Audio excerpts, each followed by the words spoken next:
예, 주말에 해외 증시 중심으로 살펴보는 시간 갖도록 하겠습니다.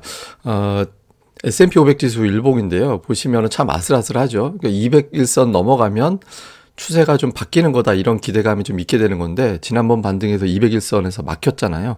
이번에도 이제 근처 가서 돌파도 못하고 그렇다고 여기서 멀리 떨어지는 것도 아니고 투자자들이 뭔가 좀 기다리는 그런 분위기죠. 뭐 주간으로 보면 달러가 0.8% 정도 빠졌고 2년물 국채 금리도 빠졌습니다. 국제 유가도 내려갔고 주식 시장은 조심스럽게 반등했고 근데 이번 주에 이제 휴장도 있고 뭐 그래가지고 뭐 크게 움직이는 주간은 아니었는데 어쨌든 이제 증시는 좀 올라갔고요. 기술주 쪽보다는 기술주 이외 종목군들이 조금 더 강하게 움직였습니다. 특히 나스닥은 애플이 마이너스 2% 빠졌음에도 불구하고 플러스 난 게 특징이었다. 이렇게 볼 수 있겠고, 상승을 주도했던 거는 일부 뭐 에너지 관련주들 일부 좀 올라가죠. JP모건 같은 이제 금융주라든가, 다음에 소비 관련된 소매업체들 일부가 좀 강세를 보여서 지수를 좀 주도해 나가는 그런 모습이 나왔습니다. 근데 원래 블랙 프라이데이 주간에 증시가 아주 큰 폭으로 올라가거나 내려간 사례가 그렇게 흔하진 않거든요. 그래서 약간 올라가는 이전의 통계대로 시장은 좀 움직였던 것 같습니다. 근데 어쨌든 주간으로 보면 플러스가 날 수 있었던 거는 미국 FMC 회의록 때문이죠. 회의록 내용을 좀 정리를 해보면 금리 인상 속도를 좀 조절하는 것이 적절하다 이런 어떤 내용들이 있었고 연준 의원들의 상당수가 그렇게 생각을 한다라고 합니다. 그래서 12월에 0.5%포인트가 유력해졌다 이렇게 이제 평가를 하고 있고요. 대신 이제 최종 금리는 예상보다 높게 나올 것 같다. 당초 4.6% 이거는 이제 4.5에서 4.75 얘기하는 거잖아요.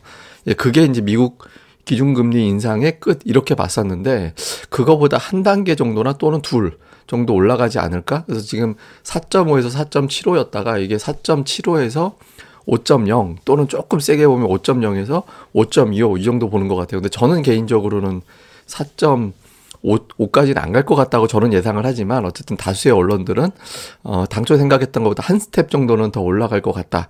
이제 천천히 올라가되 조금 더 올리는 걸로 보고 있는 것 같습니다. 근데 중요한 건 매파하고 비둘기파하고 좀 이견이 발생하기 시작했다라는 거예요. 그래서 일관되게 금리 다 올리자라는 쪽에서 일부에선 경기 침체도 좀 걱정되고 금융 시스템에 대한 어떤 리스크도 있기 때문에 좀 속도 조절해야 된다 이런 목소리가 나오기 시작했다라는 거. 그러니까 아마 이런 목소리 나오기 시작했다라는 거는 어쩌면 내년도 하반기 들어서는 금리 인하해야 된다라는 주장도 수면 위로 올라올 가능성은 있다. 이렇게 이제 해석이 된 것 같습니다. 그래서 이런 부분들이 이제 시장이 어쨌든 주간 플러스 나는데 일조를 했습니다.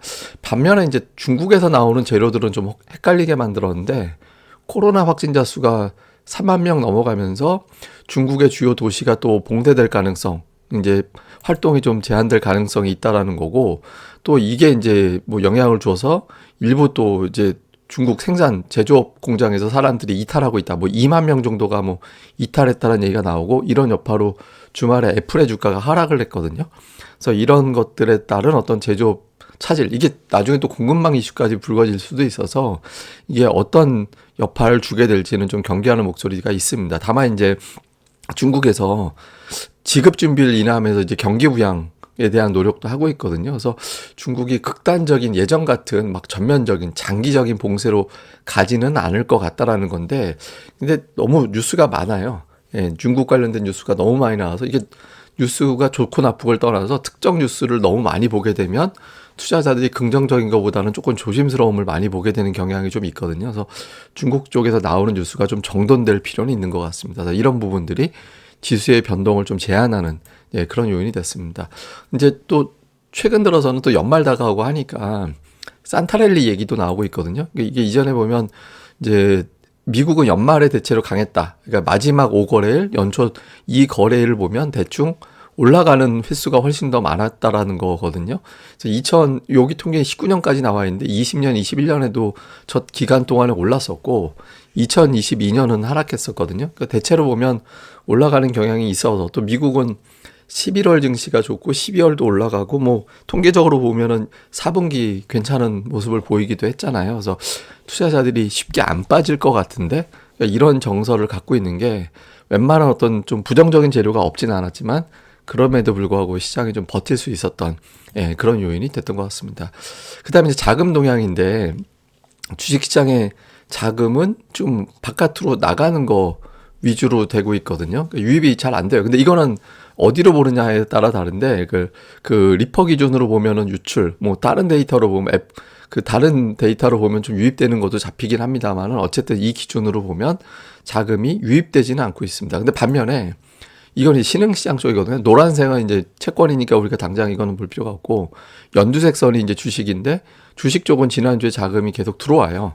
신흥시장 쪽을 선진국 쪽보다는 조금 더 선호하고 있고, 최근에 이제 대만이라든가 뭐 중국 쪽에 투자하는 자금이 늘어나고 있거든요. 그래서 주식시장 자금 동향 봐서는 뭐 미국은 그렇다 치더라도 뭐 아시아 쪽에서는 그렇게 나쁘진 않았다. 이건 제가 주말 전망돼서 다시 알려드릴 겁니다. 중시 자금 동향은 괜찮다 정도, 뭐 그 정도로 보시면 될 것 같습니다.